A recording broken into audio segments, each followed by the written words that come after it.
This is Black History Month, right? And a lot of Black history we don't actually get to see in our history books.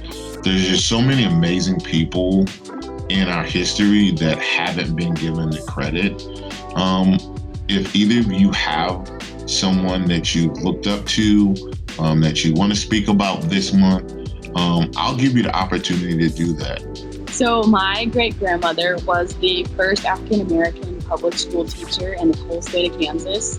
And that, I didn't know that until I kind of got older, but she actually, her classroom was a normal classroom and it was an all-white public school. And her students had to get a permission slip saying that their parents were okay with my African-American great-grandmother to teach them their primary education. And the desk wasn't even in the classroom. It was in a janitor's closet in the hallway. So that was just crazy. And I actually got the opportunity to tour the building that she taught in a few years ago.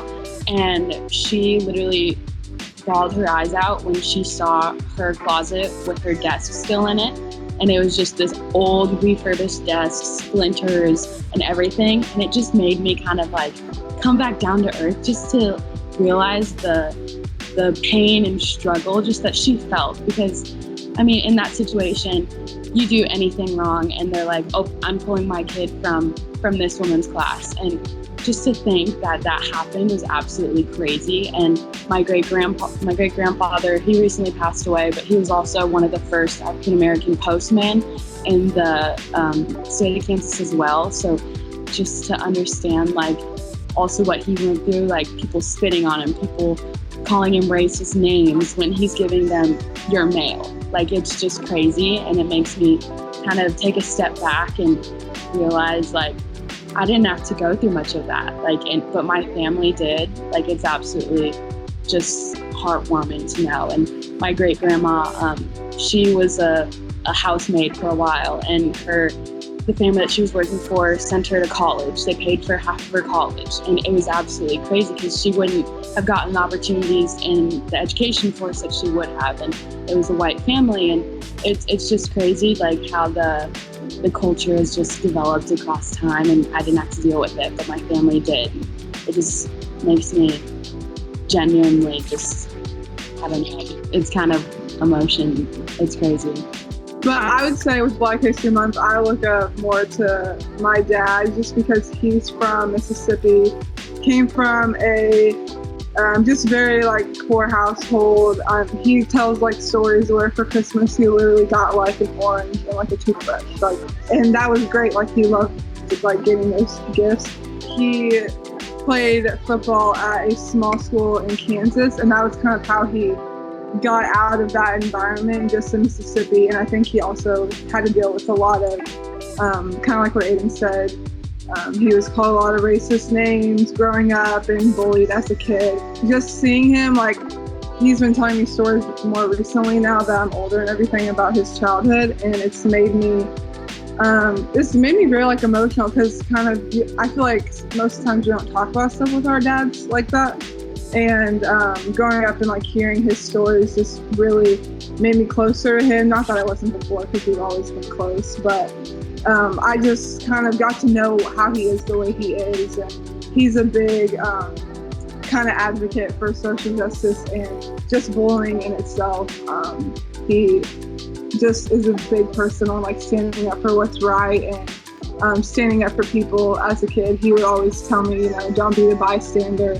If you see someone getting bullied or calling a rude name, like, say something. We're brown every day. We're, like, this is the life we have to live every day. And I really think that, like, Colin Kaepernick was, like, a really big turning point for me. Is, like, he was willing to give up his whole life, in my opinion, of, like, we played sports all of our lives. That's all we know. You're making millions and millions of dollars in the NFL. And you're like, I will put that all down the drain to, like, get on one knee and say, like, there's something, wrong in America. Mm-hmm. So, I don't know. I think that really touched me that he did that and, like, stuck with it. And, he's blackballed, from the NFL. No team wanted him. And then now here we are a couple years later, everybody's like, you remember what Colin said? And it's just, I really think that was kind of like really the start of all of this. Like, unfortunately, it didn't happen right after, but, it's a continuation of what he started. And like, I think since he is younger, and so that's somebody I can like relate to and say like, he was willing to give up everything, like for, Black people or Black Lives Matter to start this, or, so I just really think that was a big turning point. And, I feel like I connect with him on an athlete level of like, I would give up everything if people don't respect, my color. I would hate it, but I would give it up because, for generations and generations later to not have the same problem that we have now. I just think it's kind of frustrating that, that was his way of peacefully protesting for police brutality.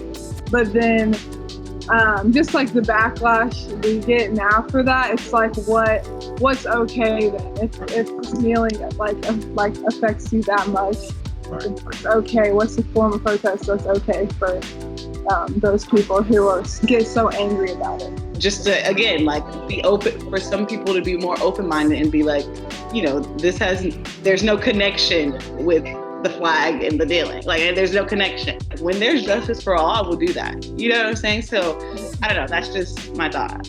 I think that as Black women, we tend to kind of, harbor our emotions and say everything is fine, but we're sitting in the burning room, right? And right now we can no longer sit in that burning room because it's eating us alive. So we have so many opportunities, and especially our Black men, our Black boys, we birthed those guys. You know what I mean? Like we are the vessels that brought those people and those humans to life. So we have to be able to stand by them. We have to be able to stand up for ourselves because, I tell my friends all the time when they have debates, I'm like, we tend to be the last on the totem pole, but we are the most effective. And we have to live and we have to accept our excellence and we have to accept our brilliance and we have to stop asking for permission and do and ask, why can't I do that? I have been so pleasantly surprised with the elevation of Black history and who they're learning about. My daughter told me about Katherine Johnson, and she was a female scientist with NASA. And in the education system wise, they're just putting out a lot more of the people that have really made a difference in the community, in the Black community. So I think as the athletics part comes to it, I think that LeBron James has been one of the biggest influences because he's also doing a lot in his community that it's bigger than just being an athlete. And I think that even that interview where the woman said, just dribble and just shut up and dribble, I think that was a turning point for him, which just, cultivated in this downward spiral of him creating a school and doing a lot more in his community. So I think that LeBron James, but I think that was also elevated by Colin Kaepernick and what his opportunities provide. So I think it was just a snowball effect of positivity within the Black community, within athletics, because we dominate in sports as Black people, and it's time we start using our platform for some good. I wanted to say I'm proud of you, Aaron. I've never played with you. I follow you. I'm proud of you. Aiden, Amaya, I am so proud of you all and the athletes that you are, and just stand in your power and be awesome. But I am proud of all of you all for the amazing things that you all are doing.